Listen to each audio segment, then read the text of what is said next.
La integridad de la vida de un pastor, ¿en qué consiste? ¿De qué manera la palabra describe la forma como un pastor debe vivir? Yo creo que el mejor pasaje para referirnos a él es Primera de Timoteo, capítulo 3. Ahí comienza a Dios, a través de las palabras de Pablo, a definir para Timoteo de qué forma un pastor debe vivir en integridad de corazón. Y hay una palabra que resume todo ese mensaje. El texto comienza diciendo que un obispo debe ser irreprochable, anangletos en el lenguaje original. Y una persona irreprochable es alguien que no es perfecto. Él no vive como Cristo vivió sin pecado, porque es una imposibilidad vivir sin pecado. Sin embargo, él vive una vida que está tratando, de una manera que está tratando de complacer a Dios. Él vive una vida de obediencia a su palabra por amor precisamente a lo que Cristo ha hecho en la cruz. Y lo que Pablo hace para su discípulo más joven, Timoteo, es escribir en lo adelante entonces las áreas donde esa persona debe ser irreprochable. Y él comienza hablando de su familia, comenzando con su esposa, debe ser marido de una sola mujer. Él habla de sus hijos que deben vivir en sujeción a él.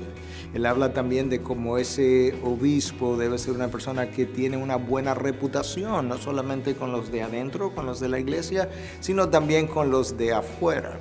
Él le habla también a Timoteo y le dice que ese obispo necesita ser hospitalario, él necesita ser una persona que recibe a otros con agrado en su casa y muestra con eso entonces la actitud de servicio del Señor Jesús, la actitud de dadora de nuestro Redentor al recibir a extraños. Y como extraños nos estamos refiriendo a personas que quizás él no conoce tan bien. Eso es parte del carácter del obispo. Él no debe ser una persona iracunda, no debe ser contencioso, no es alguien que se irrita fácilmente. Él tiene que desplegar en su carácter lo que es esta actitud de benevolencia, de paciencia que el Señor Jesús ha tenido para con nosotros, y no debe estar contendiendo por asuntos que van a traer un mal nombre, una mala reputación a nuestra fe.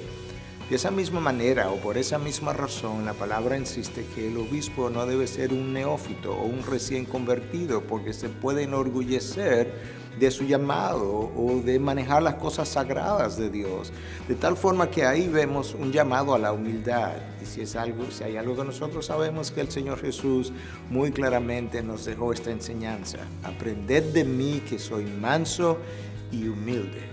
Entonces esa debe ser una de las características. Cuando esa característica no está presente, el orgullo nos crea muchos problemas en nuestras relaciones.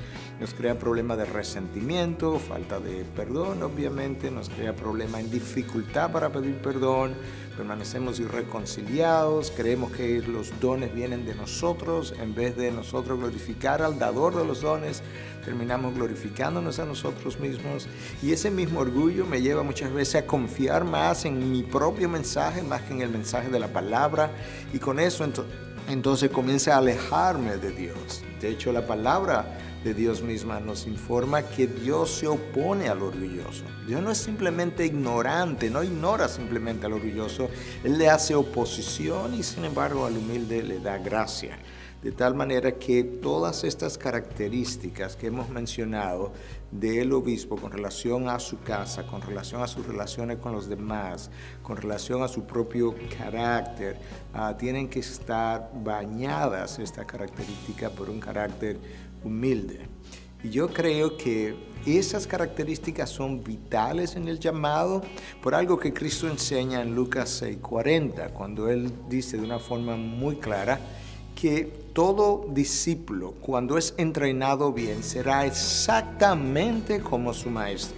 Imaginémonos ahora a una figura pastoral de tanta influencia, alguien que está enseñando, que está reproduciéndose en otros. Si él tiene un carácter contrario a lo que la palabra describe, cuando ese discípulo sea entrenado bien, él será exactamente como su maestro. Y yo creo que ese solo criterio nos debe hablar a nosotros de cuán alta es la responsabilidad del pastor para con aquellos que él está liderando, y la razón de la irreprochabilidad en su carácter. Una vez más, irreprochable no implica sin pecado, pero sí implica que él está viviendo una vida de integridad delante de Dios, de manera que él es genuino, él no tiene una doble cara, él no vive con un doble ánimo. Lo que él enseña, lo que él cree es lo que él vive. Y delante de los hombres, entonces, él goza de una excelente reputación porque él no tiene que ser llamado a rendir cuentas. Ahora, si Dios hiciera la inspección, siempre hay pecado en nosotros y algunos de ellos muy significativos.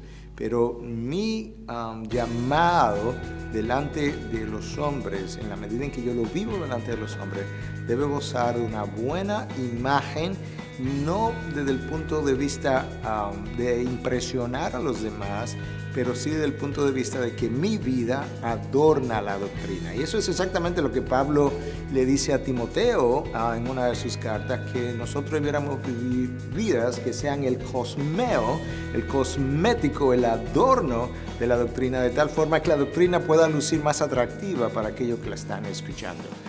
Eso es un llamado alto, eso es una gran responsabilidad, pero es un gran privilegio poder vivir de esa manera, bajo la guianza de Dios y siendo liderados por lo que es la morada del Espíritu en nosotros y por su palabra como su estándar.